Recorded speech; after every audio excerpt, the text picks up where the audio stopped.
What's going on, Bulls Nation? Welcome in to the CHGO Bulls podcast, coming to you live from our headquarters here in West Loop, Chicago, on this Sunnyside Summer Thursday. Yeah. Head to sunnyside.shop or the nearest Sunnyside dispensary near you. Use promo code HICHGO for 35% off your first order. Bright Buys every day, only for 21 and over, or an Illinois Med card holder. Yeah. I'm Peck, Bulls_Peck, my guy, Big Dave, bam!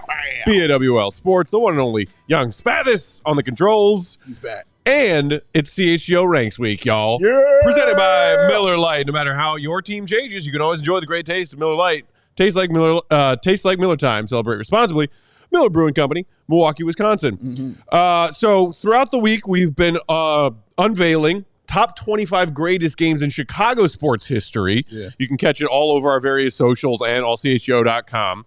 I think 10 through 6 were released today. The final top 5 tomorrow. In addition to that, Dave, each team beat is doing the top 10 best games of that team's history. So we're doing top 10 Bulls games in franchise history today. I'm excited. I know you are too. I'm very excited. I love lists and ranking them and making them and then watching people say, "What are you, idiots?" And then say, "Wow, you guys got everything right." So I love that so much when it happens. And just discussing, the good old times when the Bulls were the best team in the world. Like, it was the best. So yeah. Compiling a list like this is hard when you have a dynasty that won 6 championships in 8 years. Yeah. But then also on top of that, like the younger generation of Bulls fans whose glory days are basically just a few playoff runs from the D Rose, Joakim, Luol years. Right.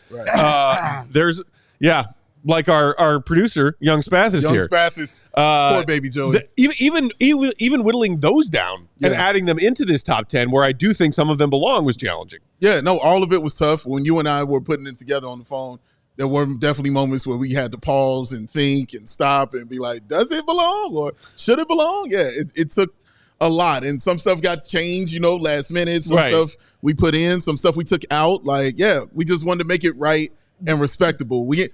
I'm not concerned with everybody liking it. I'm not. No. I'm concerned with it being respectable. I fully expect some Bulls fans to disagree with our top 10, and that's okay. And that's all right. That's why we all love talking about sports. I swear.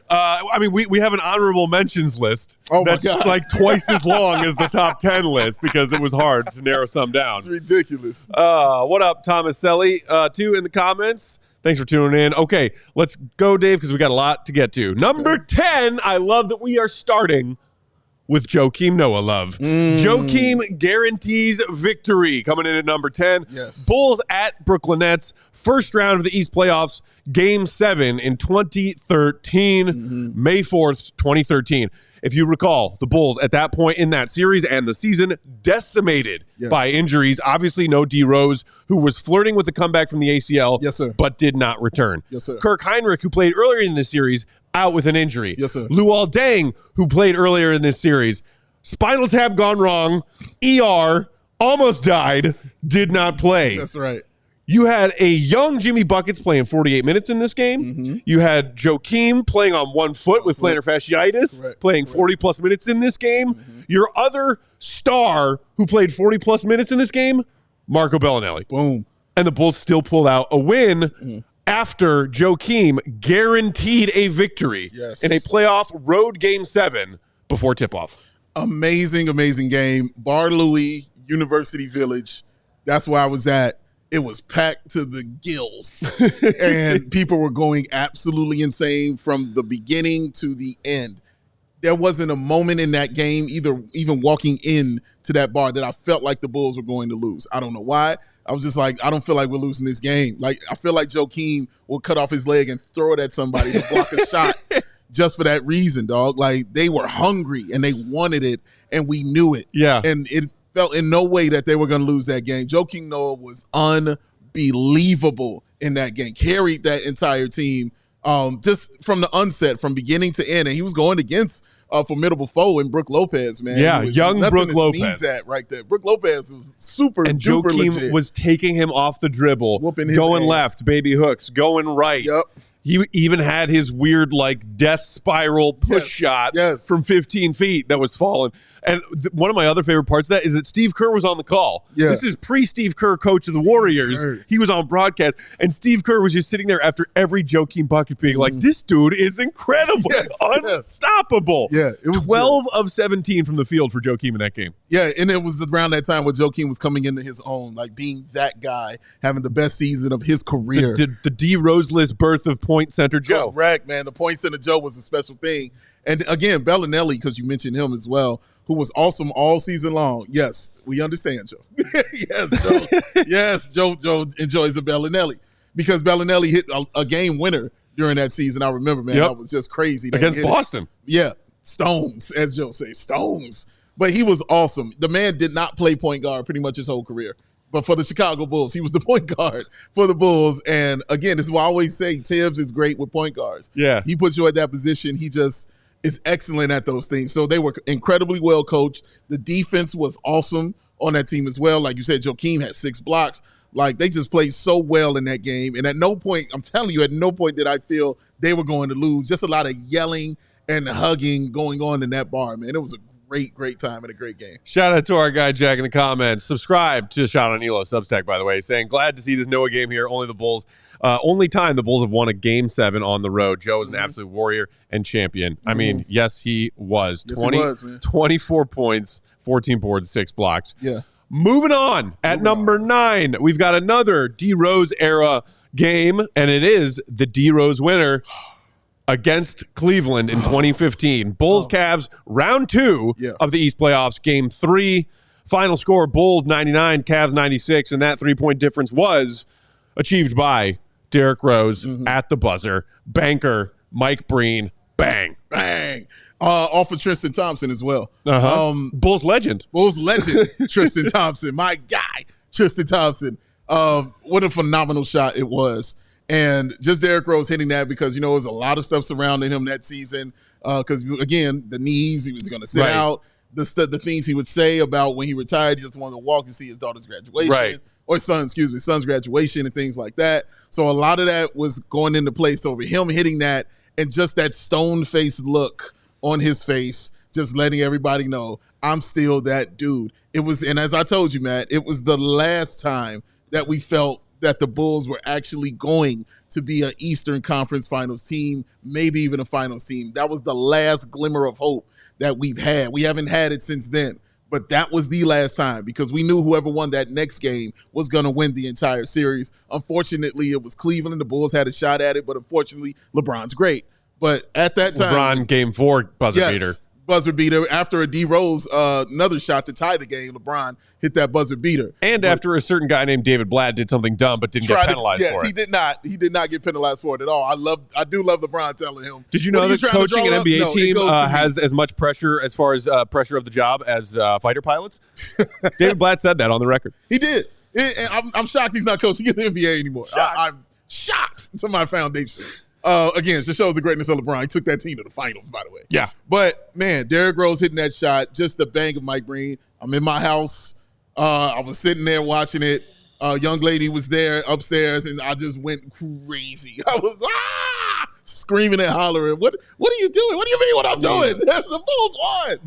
I loved it. You mentioned just like the stoic phase. I mean, just blank stare. Derrick Rose, in his own very modest way, kind of him being like, yeah, what's up? I'm still D Rose. Yeah. But jumping into Joakim's arms, I'm sure you know, was my favorite part of that whole scene and sequence because it was like, it's still Joakim and Derrick. And all of the things that Joakim all the bullets that Joakim took for Derrick while that was going on, maybe a bad metaphor to use, but like, those two were always thick as thieves. They were always brothers, and they had been through hell together. Joakim dragged some Derrickless teams through some playoff series before this 2015 season. And to see them back and battling together in an epic playoff series, a conference semi against a familiar foe like LeBron, even though he had switched teams again and was back in Cleveland.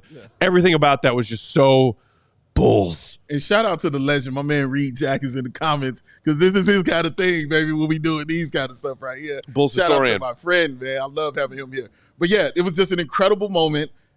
Just getting a Mike Breen bang on a game winner It's nothing like it. You know what I mean? And then the fact that D Rose went glass, you know what I'm saying, with that, all of it was just an amazing thing, man. 30 points, 7 assists, 7 rebounds, I believe he had. One of the few games on the list where it feels like it could have been higher if the game afterwards had gone a different way. Without a doubt. If they had won that game and won that series, maybe this is remembered as an even greater game. And the other thing is that Derrick Rose face, as much as it was to me like, hey, I'm D Rose, that will always epitomize the Grim Reaper that was LeBron, and he was always looming for the Bulls, and it was never over, and they never slayed that king. Yeah, but just like all of those other great teams and great Hall of Fame players leading those great teams in the East never slayed MJ. That's correct. That's why I always called him Karma. That was always my nickname for LeBron. And Karma. that was LeBron, and that was Derrick Rose. Yes. Hey, we haven't won shit yet. Okay, moving on. We continue with another new era. Well, post-dynasty game. Circling back to that Bulls-Brooklyn series. I saw somebody in the comments mention it earlier. The Nate game. We just simply refer to it as the Nate game. That's it, man. It is the Nate game. Game 4 of that Bulls-Nets series in 2013. Bulls win 142-134. High-scoring game, don't you know? Well, that's because it featured 3 overtimes. Nate Robinson leads a furious Bulls comeback in the fourth quarter, dropping 23 points in the fourth quarter alone on the way to finishing with 34 points, and just acrobatic brain-busting bucket after acrobatic brain-busting bucket from Nate Rob, Dave. Hey, Julia. Flo and Santos, that's where I was at the bar. Nobody watching the game, and just the blowout was occurring. And then when he's going back, I am going insane with my friend, and then it is packed.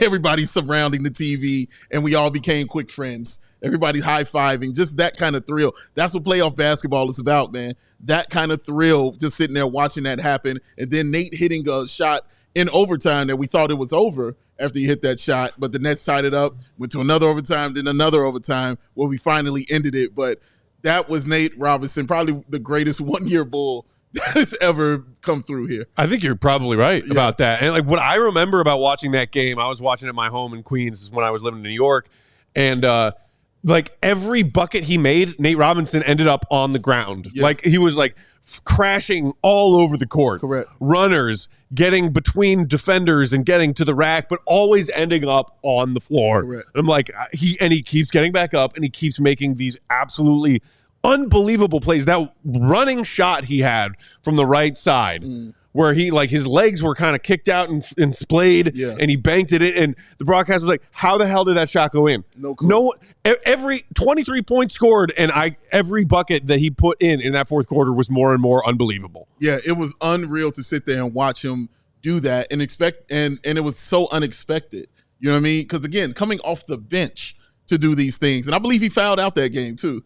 As well. Yes, but he did. Coming off the bench to do that, and Tibbs allowing him to go out there and do those things is also Tibbs understanding the game. Like, well, this guy feels like he's cooking. Let me put him in there, let him do it. And he was just taking wild shot after wild shot. The threes were dropping. Like you said, the runners were going in. Everything was working for Nate Robinson at that point in time, and it was one of the greatest games, man. Forgotten part of this game to me is how cold Joe Johnson is. Joe Johnson was cold, man. Joe. Did he force? He either tied the game once, twice. Was like forcing over. Like that first OT. Once in like near the end of regulation, and then again in the first OT. Right. Joe Johnson was just being a jerk. Clutch. Yeah. Joe's a completely underrated player. Yeah, I mean, also like Illini star Darren Williams also balled out in that game. He dropped 32. For the Brooklyn Nets. Yes, he did. Wasn't good enough. Shout out to CJ Watson, who missed a wide open layup on a breakaway. He did. Crucial to the Bulls' comeback in the fourth quarter.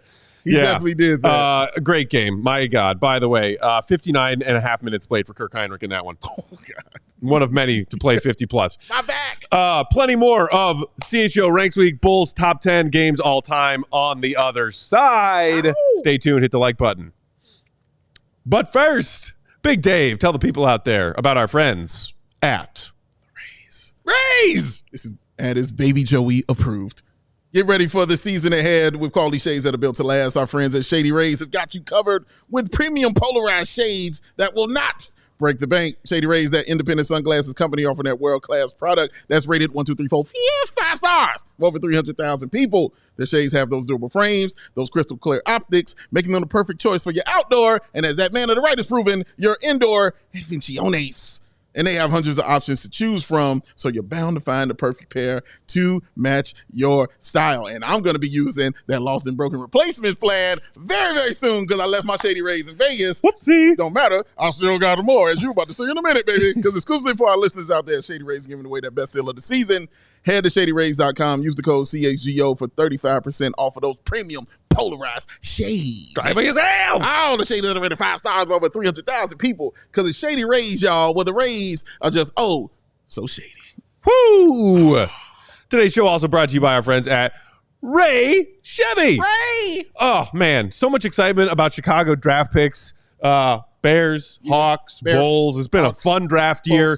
Choose Ray Chevrolet as your first draft pick and find the right new Chevy and price for you.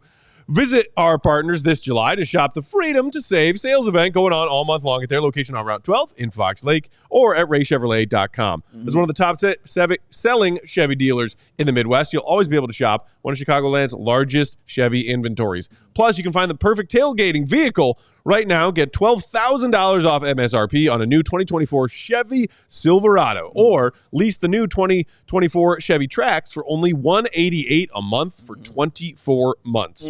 Or cruise into July your own way and shop over 125 of their vehicles priced under $20,000. Talk about variety. And if you've heard of that Ray Chevrolet price promise, that means the price you see on their website is the price you pay when you go to the dealership and say, hey, I would like that car or that truck for that price. And Ray says, you got it. But wait, let me see if I can find you even more savings now that you've come down to the dealership.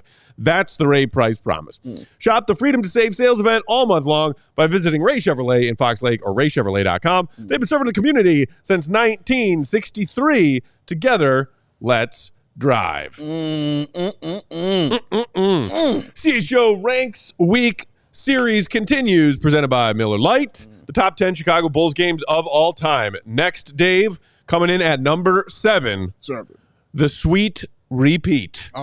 The Bulls' first three-peat, championship number 2. The Bulls and Portland Trail Blazers game 6. The Bulls edging the Blazers 97-93, the final score on June 14th, 1992.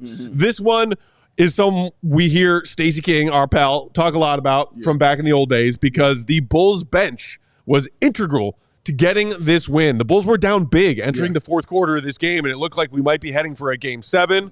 Phil Jackson boldly decides to put in all reserve players save one, and not MJ, but Scotty. Correct. He sent Scotty out there with the bench crew. They lead a just tenacious, shout out Johnny Bach, Doberman defensive effort to get the Bulls back in the game.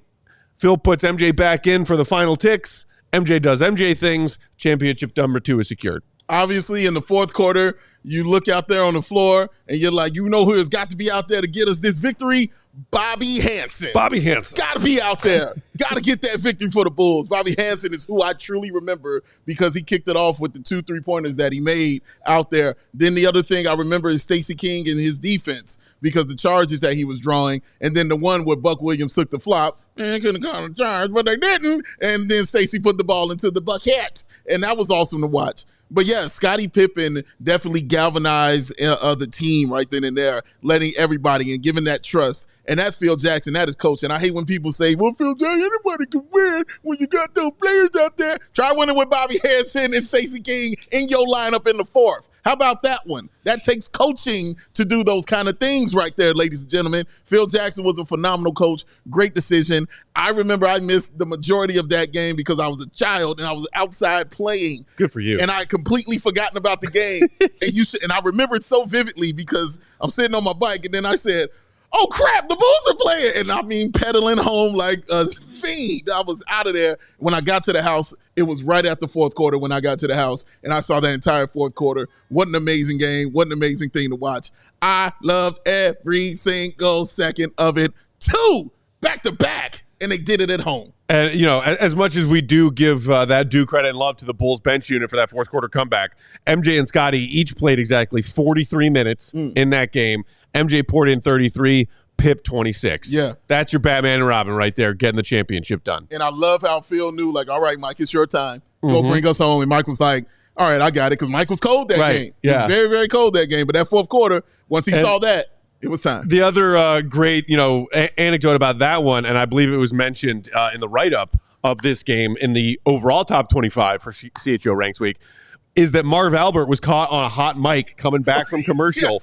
during that fourth quarter when the Bulls bench had made that comeback and said, yo, this one's in the bag. MJ's about to check in. MJ's going to go get buckets and win this game. It's over. Yes. Turns out that Marv Albert in the 90s knew what he was talking about while watching NBA basketball games. He knew what was going on. Shout out Matt Gukas. He knew what was going on as well, man. It was awesome.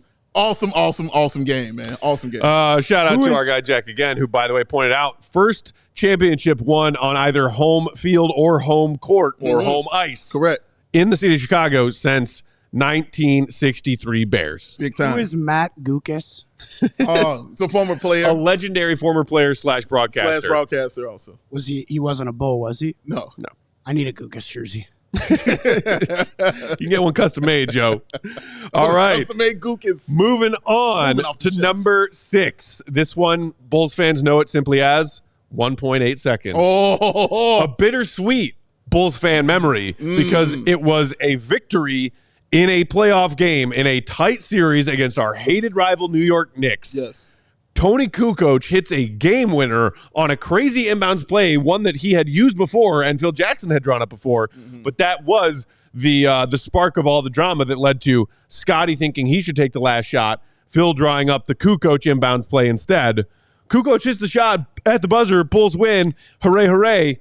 But Scotty refusing to sit. Crazy, weird game with all kinds of drama. Just all kinds of soap opera drama going on in that game, man. Scotty felt like he should be the man because he was the best player on the team. So he was like, okay, I should get the ball, right? Phil said, no, he's going to give it to Tony. Why? Tony was hitting game winners all season long. The first game of that season against the Milwaukee Bucks, he hits the game-winning shot.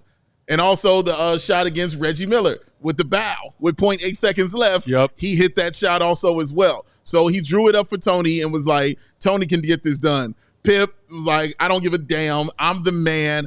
I should get the ball. You wouldn't do this to Michael. You could do this to me. Well, Scotty pouted and he sat down and said, I'm not coming into a playoff game to do that.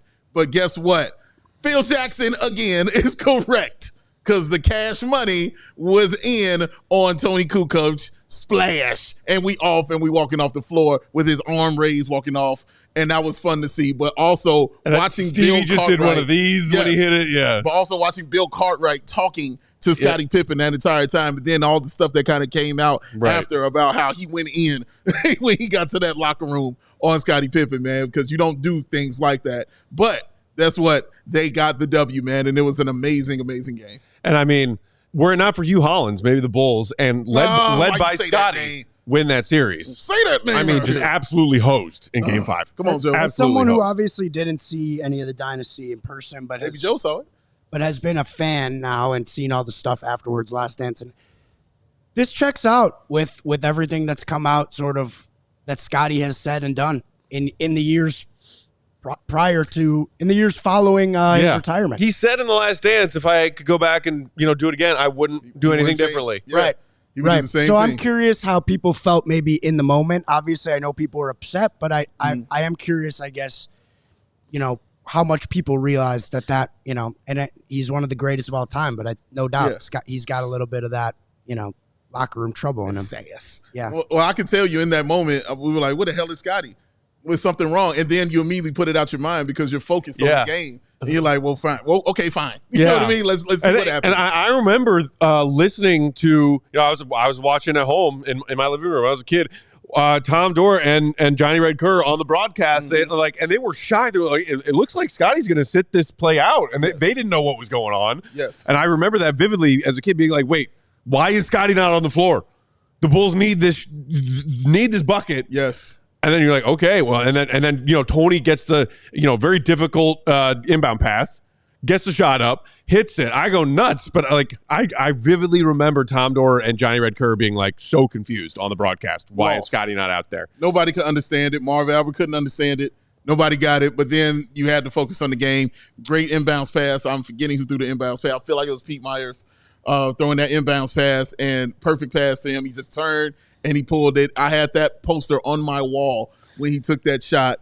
It was great, man. It was a great moment, but like you said, very, very bittersweet. Yeah. Bittersweet, I should say. Real quick, got to make a correction. Our guy Jack in the comments. On it. Matty Gugas was a Chicago Bull. Briefly, 2 different times. Yes. Wow. 70-71 Bulls season. Played actually 78 games for the Bulls. Yes, he did. After getting traded from Philly. And back in the 75-76 season, the season following the Bulls' Western Conference Finals appearance, he played 18 more games with the Bulls. Well, and the year before, he played for the Bulls also. That year, he played all 82. That's true. Yeah, so he was on that Conference Finals team. Yes. Shout out. That's why I love Reed Jack. Also, shout out Julia, who said Scotty needed a hug back then. He sure did. Yeah, man. Scotty made, But we still love Scotty. We do. He's still one of our favorite Bulls ever, man. Scottie Pippen is amazing. I think I'd have to customize that jersey, but might be worth it. Oh, the Gookus. The Gook. Maybe Joey going to have one before Joey does. Okay, moving along to number 5. This is, man. This one, it's so hard that it's only at 5, but I mean, as we get going, it's harder to put it any higher. Triple OT against Boston. Another one of my personal Joakim favorites. But this game was about so much more than Joakim. Yes. Everybody remembers the steal on Paul Pierce. Yes. The coast to coast. Yes. The dunk, the and one, fouling out Paul Pierce. Amazing. Doc Rivers' hands on the knees. But my goodness, D Rose dropped 28, 8, and 7 in this game. John Salmons and Brad Miller took turns making clutch bucket after clutch bucket in the waning moments of the fourth quarter and then through the overtimes. The Brad Miller top of the key 3. The Brad Miller lumbering through the paint, one-legged, one-handed lay-in and the foul. Salmons shaking defenders, getting midi buckets. Oh, my God. I was watching this at a basement pub on my college campus like a week before I was about to graduate, and I was the only one in that pub who gave a damn about this game. I was losing my mind, Dave. Dude, the feeling I had, I would never forget because everything happened just like you would draw it up in a Hollywood movie as far as that Joakim Noah dunk. The fact he got the steal, you were like, oh, my God, he got a steal. And then he's going length of the floor. And you're like, oh, my God, he's going length of the floor. Galloping away. And then he goes up and he dunks it, gets fouled, yells, fouls out Paul Pierce. Like you said, hands on your knees. Doc Rivers, hands on your knees. The euphoria I had in my body, and it just went through my veins, just coursing through my veins. I was going absolutely crazy. And then he hits the free throw also to hit the and one as well. You are absolutely right about Brad Miller, but I truly remember John Salmons from that game. Dude. Clutch bucket after clutch bucket. He was I always call him the original DeMar DeRozan. That dude was slow, and he would take his time and was methodical, and mid-range game was awesome. And when John Salmons got cooking, he would get cooking. He would get you 35 points. That's how he rolled out there. But also Ben Gordon, Ben Gordon, and Derrick Rose out there as well. But yes, that was such a fun game, such a fun series. Still, I believe, the best first-round series ever in NBA history. So damn good. Salmons 35 points on 13 of 22 in that game, including 5 of 9 from 3. My God. I remember it well, man. Brad Miller, 23 points off the bench, 8 of 9, 2 of 2 from 3. Yes. God, that team was so fun. So much so fun. damn fun. Even from game 1 when they won. And that's the thing. Like, we didn't expect that. This was the best game of a series of incredible games. Correct, man. I remember so many overtimes spanning the other 6 games of this series that did go to 7 games. My God. And also respect and love to Ray Allen, who was out of control in that series, though. I hated Dude, I hated Ray Allen in that series. God, Eddie House, I wanted to punch Eddie House in the face. I still want to punch Eddie House in the face so damn bad. Big Baby Davis. Oh, Big Baby. Oh, my God, I hated that Celtics team. The truth was getting it. And Kevin Garnett was hurt and talking plenty cash shit the entire series to anybody in a Bulls jersey that he saw, man. You know who that series had it all. 7 points and 2 rebounds off the bench for the Celtics in that game? Tell me. The white mama, Brian Scalabrine. Hey, let's go. Bulls legend. I know he still works for NBC Boston, whatever. I know and Rondo was balling out of control in that series as well, man. He had a ton of assists in that game. I want to say he had 19. But he was balling out of control in that series, man. All right, that's the 10 through 5. Here we go. We still got numbers 4 through 1 coming up on the other side. CHGO Ranks Week, Bulls 10 best games of all time. But first, Big Dave, who's next? Oh, you know what you should be doing? What? Becoming a die hard, That's baby. right. That's what you should be doing right now. Watching us. Go get it in there. Become a die hard. Look, when we were out in Vegas, I know you saw all the cool stuff and amazing things we were doing, but you know who had extra stuff on that? Was the die hard fans. They saw some stuff that y'all who ain't die hard are not going to see and not going to read, and you're going to want to. Goat's deep dive on Modest. All splash. All you hear me? 3 parts of my Summer League diary. Oh, Part you want to 4 see it? coming today or tomorrow. That's a flex, ladies and gentlemen. It was so much cool stuff. You're going to want to become a diehard because, of course, the podcast and live shows, the post-game shows, but that premium written content, man, for all the members at ALLCHGO.com. I love the fact you get 20% off of all events that we are having. Tailgates, watch parties, we're having them. Diehards, 20% off. Oh, you're going to love this, man. The dope merch for all the teams. You get a free t-shirt of your choice. You can even get this cool Connor Bedard I'm rocking right now, baby. Yes, sir. You can get a free t-shirt of your choice when you become a diehard member. And, of course, that members-only Discord, that CHGO Lounge, that we be up in there because they got wrestling up in there, too. And you know I done stepped in there a couple times, had a bow when I was up in there. Shout out my man GA who be up in there, man, having a good time. GA Ross be in there. We be talking. But yes, come join us, man. Become a diehard.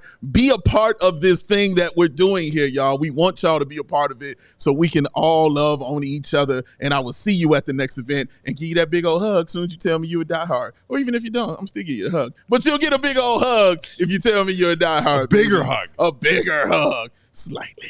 But bigger, 20% more, because you got 20% off of your event. Shout out. Become a diehard today. Woo! Today's show also brought to you by our friends at Indeed. We're always striving for by the search for a better. But when it comes to hiring, the best way to search for a candidate isn't to search at all. It's matching, not searching, that you should be doing with Indeed.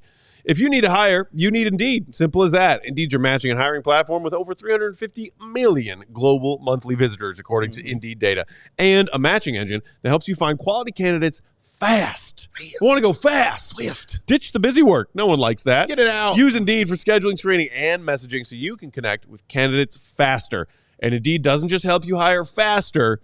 It's about quality, people. 93% of employers agree Indeed delivers the highest quality matches compared to other job sites, according to a recent Indeed survey. Indeed. So if you need to make some hires, maybe you're the Bulls trying to beef out your scouting department because Andrew Funk shouldn't be here, you need Indeed. Indeed. And listeners of CHGO Bulls will get a $75 sponsored job credit to get your jobs more visibility at Indeed.com/AllCity. Just go to Indeed.com/AllCity right now, and you can support CHGO Bulls by saying you heard about Indeed on this here show. Indeed.com/AllCity. That's ALLCITY. Terms and conditions apply. Terms apply. Need to hire. You need Indeed. Indeed. Okay, Dave, we are cranking through CHGO Bulls, CHGO Ranks Week. We are doing the top 10 games in Bulls franchise history. CHGO Ranks series presented by our friends at Miller Lite. Number 4. Let's go. Back to the dynasty. Ooh. It's the first three-peat. Bulls at Suns after they failed to close it out at home in Game 5. Game 6, Bulls get the win 99-98. June 20th, 1993, of course, the play of this game. The John Paxson for 3. 4 seconds left. The kick-out pass from Uncle Horace. After the other 3 Bulls on the floor for that final possession had all touched the ball. From inbound pass to MJ drive, dishing to Pip. Pip dishes to Horace. Horace kicks it out. Pax nails the 3. Cash money. And I mean, it just hugged the net, hugged the ball. It was amazing to watch. I didn't see that play because when I'm sitting at home as a child watching it with my whole family, we were all in the room. Mom's going crazy. Everybody's going crazy. It was too much. I said it was too much, man. I couldn't take it. My hands are like head down, hands over the eyes when that whole thing happened. So when it went in and I just heard my mother, everybody just screaming. And I was like, wait, what happened? And we all went insane, man. And then I watched the Horace Grant block on Kevin Johnson. Shout out to Horace Grant for that. That was huge. Sealed it. Sealed it up, man. Michael Jordan scoring, all of the points. I think 7 of the points outside of John Paxson's 3. So all the points in that fourth quarter. No one other than MJ had scored in the fourth quarter before Pax hit that 3. And I remember that Mike layup that he had. And then I think the next play was to Dan Marley, who clanged the shot. And then they ran the play, man. And what I loved about that play so much, Matt, is it went to Mike, and then Mike gave it up quick immediately. And you saw the panic kind of happen from the Phoenix Suns. Like, why did he pass the ball? Why did he give up the ball? What are we going to do right now? And then, Westfall, and this is on video, he told Danny Ainge, don't leave Paxson. Don't leave him. I'm Danny Ainge. I'll do what I want to do. Yeah. Left him. Cash money is an army, better yet a Navy. The Giggity say, when MJ told Charles, hey, keep the regular season MVP, I'll take finals MVP. Yes. Wootage84 saying Suns had nobody who could guard Jordan in that series. Nobody. He was balling.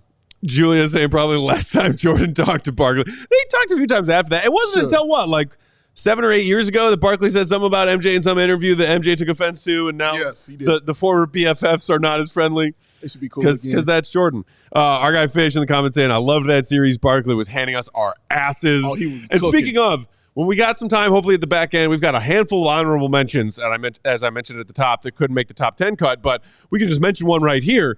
The triple OT game, Bulls Suns Finals 93. Yes. That was, an epic game that the Suns came out on top of. Charles was like, I'm not losing this game. Yeah. I refuse to lose this game. Yeah. He had a wrap on his arm bigger than any wrap I've ever seen on an NBA player who was not an old guy who was done for the night. Like Kobe Bryant, late career, wraps on both knees, wraps around the torso.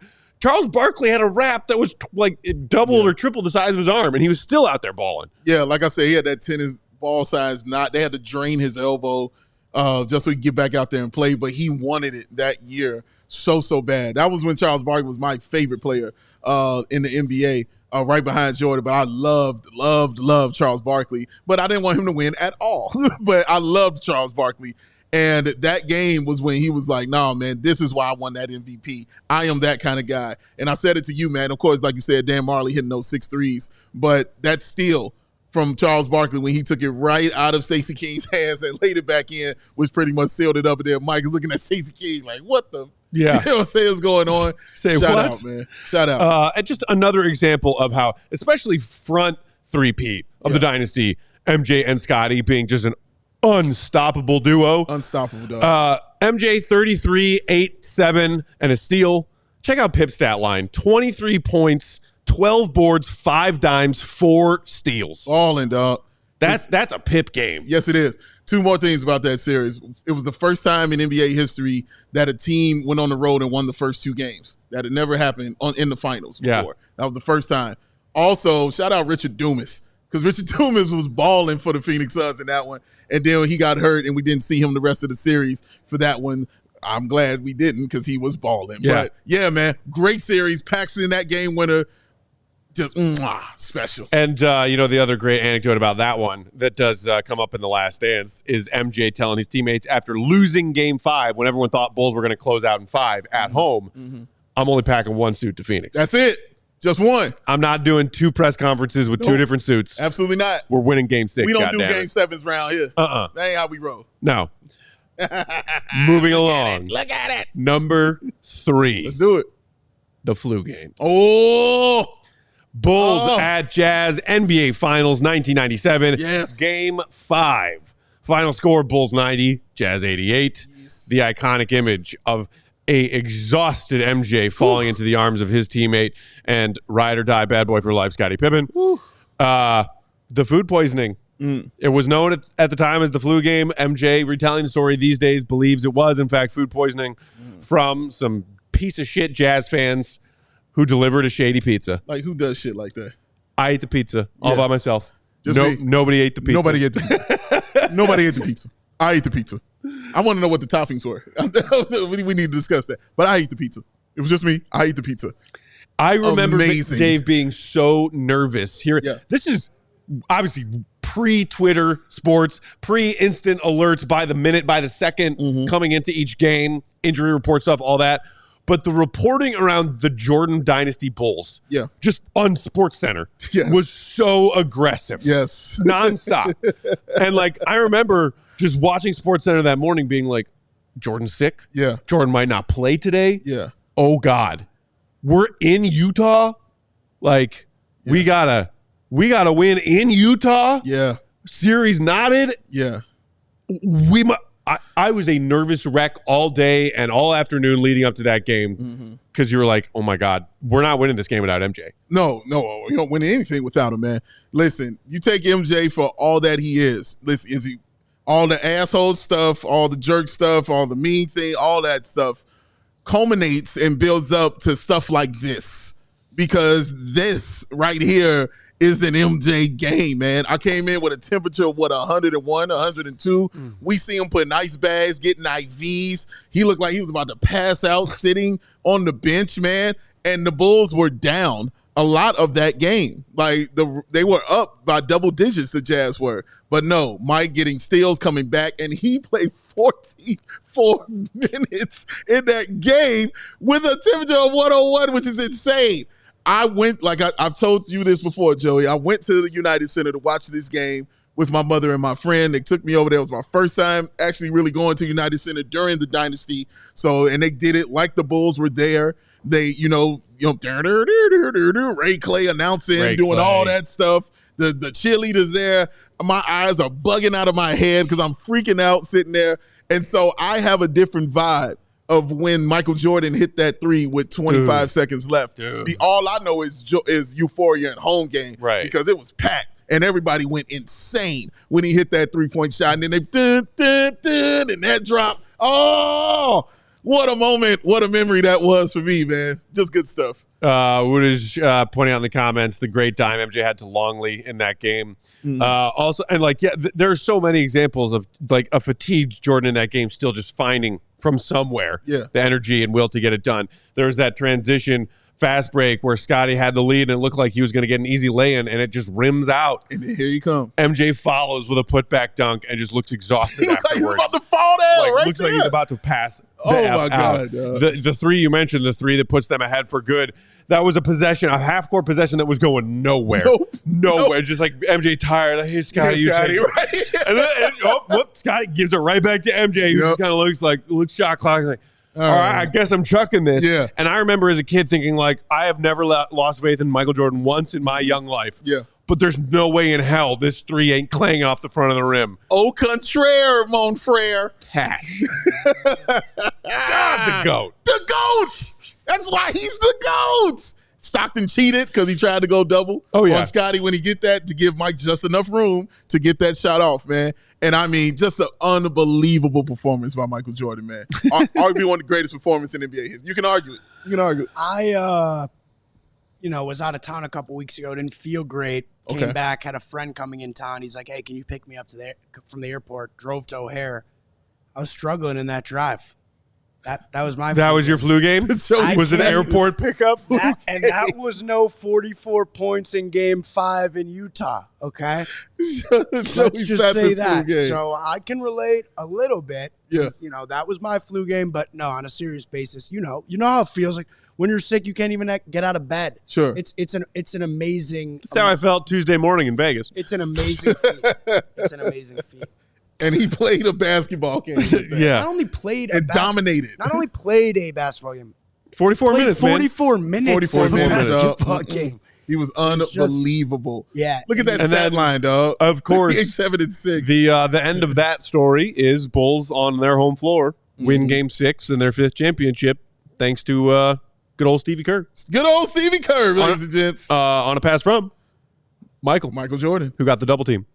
Okay, the flu game coming in at number 3. Number 2.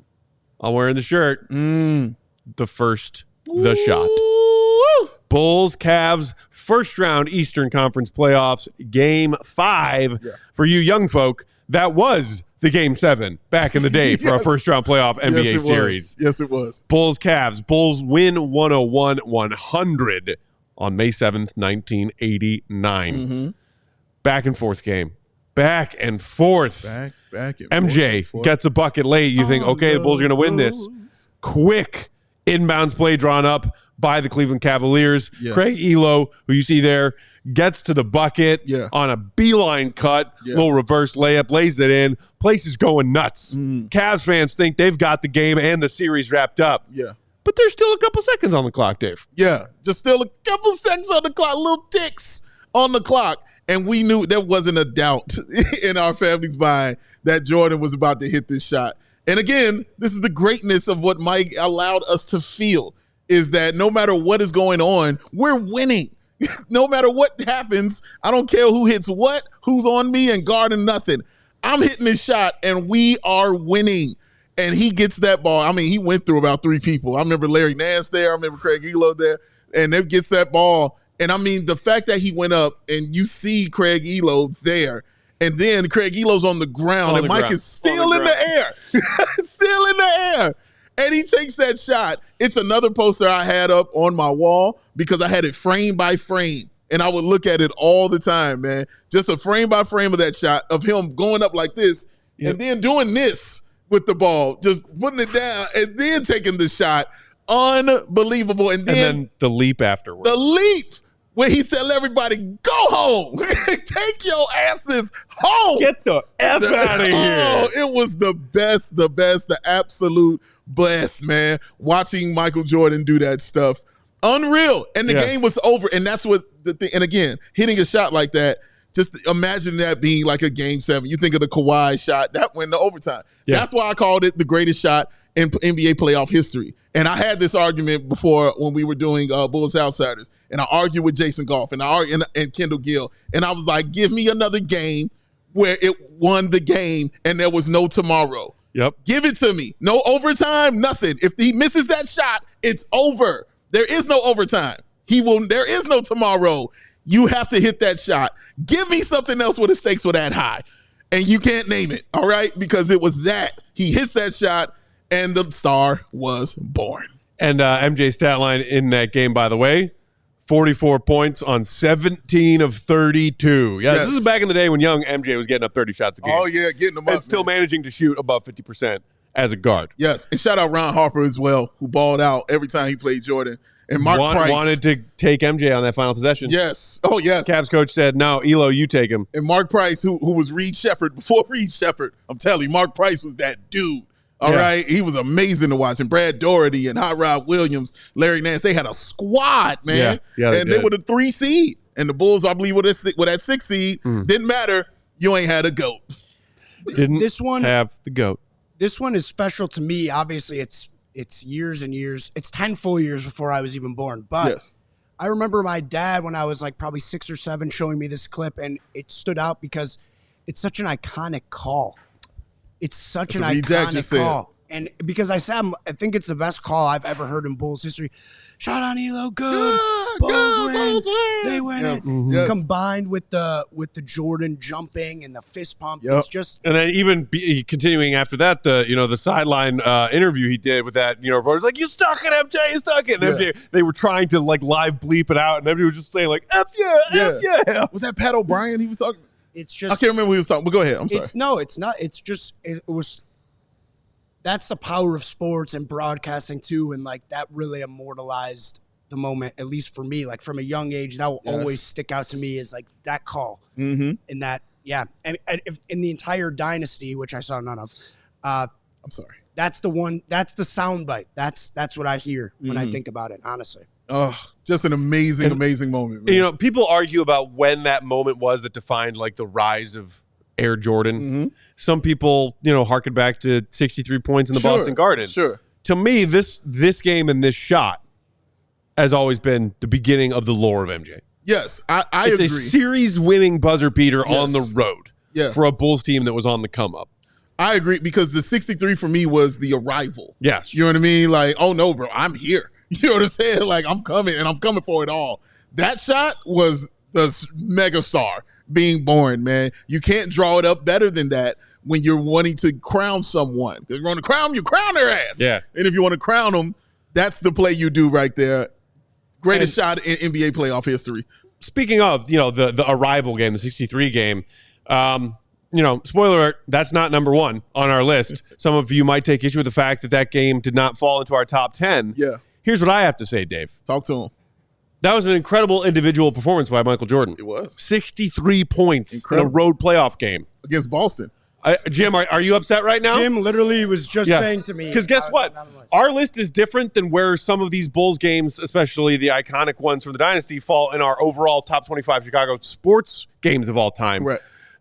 The Boston game for MJ made the list. I think it came in at like number 11 yesterday. I believe so, yeah. It didn't make ours. You know why? Because it was an L. It's an L. You know who wouldn't put 63 in the Boston Garden in their best games of all time? Michael. You know why? Because it was an L, not a W. He's right, Jim. That's why. Yeah, that's the face Sales of guy you're Jim. Right. Yeah. Take your argument somewhere else. Ask Michael. Call Michael and ask him. You got his number. 10 best Bulls games, 10 best MJ games.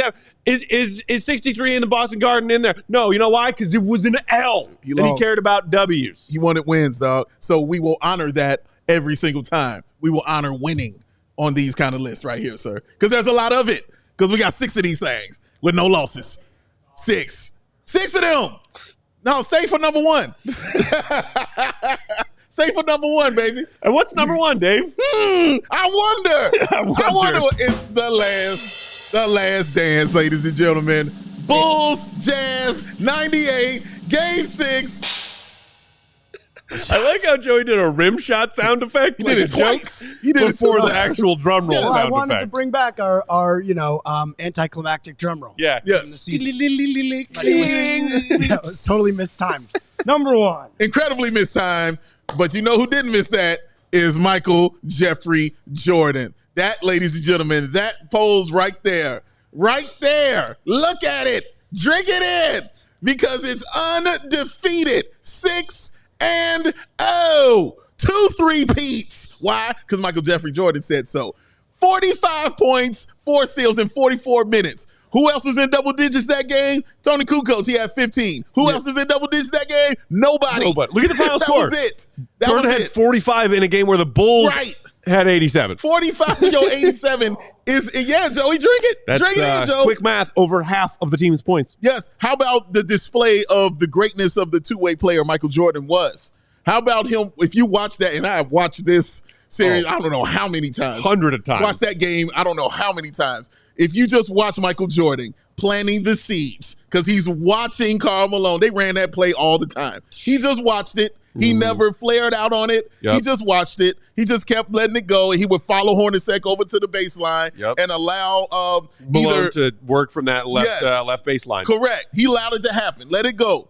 But when that time came to get it, soon as that pass went in, give me that, young fella. That is mine. And the game was over. Soon as that still happened, everything in my soul said this game is over. And like there was so much suspense in that moment. Even Bulls fans watching all over the world thinking MJ just stole this ball. The Bulls are down 1. We can go up in this game. All of the drama about, is this the last time? Yes. Is MJ going to walk away? Are he and Phil and Scotty going to get pushed out by Bulls ownership and Jerry Krause? This is it. Yeah. If this is it, oh my God, MJ could go out the legend of all legends. Yes. If he just gets a bucket right here. And guess what he did? He got a bucket. He got a bucket right there. All net, touched no rim. All net. The hold of the follow through. Oh, and I mean, this is why I loved it so much, because I was in college at this time, and this was my first time, Joey, experiencing hate for the Chicago Bulls. I didn't understand it. I thought everybody loved the Chicago Bulls. I was like, wait a minute. Y'all guys don't like the Bulls. Man, root the Bulls. We hate the Bulls. Yeah. We wear it all the time. Everywhere else you went, they were like the Yankees of the NBA. Everybody hated the Bulls. Look, man, my shit-talking levels went out of this world when I got down there, because Mike allowed it to be that way. Man, when that happened, I'm talking hours. Yeah. I was in people's face for hours, Joe. It was joyous and an amazing, amazing time to throw that right back in people's faces, because you couldn't hate on the greatness. Yeah. You can't hate on greatness, ladies and gentlemen. 6-0, undefeated, never lost. Junior's in the comments saying, I feel bad for all of you that weren't around in the 90s, man. Being a kid or a teen in Chicago around that time was special. I say it all the time. I'm like, bro, I saw Jordan. I'm good. It perfectly said, June. Like that. That's why I'm sitting here in this chair doing this show, doing this job. Correct. Because I was a kid who was lucky enough to grow up in the suburbs of Chicago in the 90s. Yeah. I mean, it was everything. Everything. Can't miss television. Yes. The greatest entertainment in the world. Yes. It was just MJ and his teammates. Yes. Just winning chips. The best. And I mean the absolute best. It was a yearly thing getting that Grant Park festival going on, as we call it. We call it the festivals because we just felt like it was supposed to happen yearly. Oh, we just knew it. Dude, it was happening yearly. We would like run blocks around our neighborhood celebrating whenever they would clinch, game sixes, 96, 97, 98, like banging pots and pans, shooting off fireworks. Fireworks everywhere. It was the greatest childhood. It was the best. We're clearly paying for it now, like you said earlier, karma. Yeah, I understand it. But it was comments saying shout out to Rodman for frustrating the hell out of Malone in those 2 straight finals. He did. I mean, he did. Like they took it to the actual wrestling ring after this. Yes, they did. But yes, they did. It was a wrestling ring on an NBA court. Yes, they did. Also, shout out to Rodman, but also shout out to Pippen, who he was broken. Yeah, his back. Bacchiotomy. It was like the first possession of the game. Yeah. He tweaks his back that had been bothering him. And you can see some of the clips in the Last Dance, that final episode. He could not move. Yeah. He was doing like a soft shuffle. Yeah. It was like a 90 years and over group in like a 100-meter dash. That's what Scotty looked like. But he was still setting screens. Yeah. He was still fighting on the glass. Yeah. He was still getting putbacks. No, I remember MJ gets 99.9% of the credit for the Bulls cementing the second three-peat. Yeah. But you got to give some credit to Scotty. You got to give some credit to Dennis, Tony, everybody else. All of them. The whole team, Steve Kerr, Bill Winnington, all those guys. You have to give them credit. I remember Scotty going up for that dunk and re-aggravating that back after he dunked the ball. I think he had 4 points that game. And I remember that he went to the locker room, but guess what? Fourth quarter, he had to come on back out. Yeah. You know what I mean? Because greatness was on the line, ladies and gentlemen. That's what we talking about when we talking about this stuff. You got to understand greatness. You want to know why I be so happy and positive all the time? It's because I saw 6-0, man. Mm-hmm. I saw it. I saw it happen. I saw the unbelievable happen. I saw the defining the numbers happen often. I watched them do it. So many games we weren't supposed to win, but guess what? We won them, and we never lost. No game sevens either in the finals. None. Yeah. 0. No. Never lost. There it is, your top 10 Bulls games of all time for CHGO Ranks Week. We do have a few minutes left. A couple of shout-out for honorable mentions. I see our friend Julia saying honorable mention to Nazi Muhammad pushing LeBron down. Always love that one. Speaking of which, the last one that did not make the cut for us was Goodbye Heedle Streak. Yes. No Derek. Yeah. No Joakim. One of my favorite games. Luol Deng leads the Bulls to a 101-97 victory over the Miami Heat on March 27th, 2013, ending the Heat's 27-game winning streak. Correct. Which was not just the second longest winning streak in NBA history behind the early 70s Lakers. It was the second, and still is, second longest winning streak in American sports history. Couple things. Because I was at that game, and I feel the need to jump in here. Please, go. If the Bulls didn't win that game, the Heat were breaking the record for the longest streak ever. It was going to happen. They were on that path. They were on the path. It was only the Bulls that stood in their way. Correct. Only the Bulls. And that was hands down the best Bulls game I've ever been to. Kirk Heinrich sets the tone in the first 45 seconds, dragging LeBron to the ground, and the United Center, I thought the place was going to come down. People were flipping LeBron off in the first row. They were holding up cutouts of his face with the crybaby on it. Yeah. That was an atmosphere like the Heatles rivalry was a college game. And I remember LeBron getting frustrated and when the game was out of reach, total body check on Boozer at the end, and Boozer barely even moving. You can still go and read the game recap of that game on ESPN's website. The entire column is just LeBron bitching about the refs. Yeah, I remember. And I think Boozer had like 24 and 16 Boozer that game. dominated. Boozer and Deng were phenomenal. Jimmy Butler oop on Bosch's head. Oh, that oop was mean. I remember that oop. That was like, we only got a couple of those games against LeBron where we got the last laugh. Correct. And we never, in the ultimate say, we never got the last laugh. But that one was like. And it was the TNT Bulls. That was about as good as it got. Yeah. The Bulls. Fish, we definitely had DeMar as an honorable mention. Honorable mention. The back-to-back games we had. New Year's Eve, New Year's Day. Because that had never happened before in NBA history. That definitely got honorable mention. Yep. The Zach LaVine 13 threes. Against Charlotte definitely got honorable mention. We had you guys had Eastern Conference Finals game 1. Game Correct. 1. Correct. The Taj dunk on Wade. Bulls victory. I was there. We all left thinking the Bulls were about to win their 7th chip. Here's another one I put on at the last minute was the Christmas Day game. The Derrick Rose game winner against the floater Lakers. in the lane over a 7-foot Pau Gasol. Correct. Season opener. Yes. Season opener of the lockout shortened season. What an amazing game that was. Incredible. And then Remember Luol when the Bulls played on Christmas Day? Yeah. Because they were relevant? Yeah, then Luol Deng with the block on Kobe Bean Bryant, rest in peace, had the block on him to seal the game. Just amazing. I had, or as I call it, the Hakeem Noah game when they played the Philadelphia 76ers. What was the stat line? Joakim's triple-double with blocks. 23 points, 21 rebounds, and 11 blocks. And here's something I found out. It was the first home TNT win for the Bulls. So that started the TNT Bulls right there, ladies and gentlemen. Also shout out, and also nearly missed our top 10, the Charles Smith game. Oh, yes. Scotty, MJ, and Horace taking turns blocking the crap out of Charles Smith under the basket. Yes. Could not put the ball in the basket. Huge win in that playoff series against the Knicks. And they were going to win that series. And another championship. Did Modest Game 2 Summer League make the list? They were so sad. Didn't make the cut, Joe. Not even honorable mentions. Maybe someday when we do this again in 20 years. Not the Denzel Valentine was close. 28 points. He had the poster. Modest. Denzel was close. We'll look back on that as the rise of Buzelis. We'll see. That's it. We are out of time. Thank you so much for tuning in to CHGO Ranks Week, ranking the top 10 Bulls games in franchise history, presented by our friends at Miller Lite. Woo! We are back tomorrow. We're actually going to do a post-game show of sorts after the Bulls Summer League game. Summer League continues out there in Vegas. Game 4 on deck tomorrow night. I think it's a 5 p.m. Central tip, so we'll talk to you all around like 7:30 or so. Yeah. We will see you then. Until then, that's Big Dave, BAWL Sports. Bow! I'm Bulls_Peck. Shout out and thanks to our pound producer on the controls, the one and only Joey Spathis. Make sure you like and subscribe to CHGO Sports YouTube channel. Until later, see you right, be good. Peace.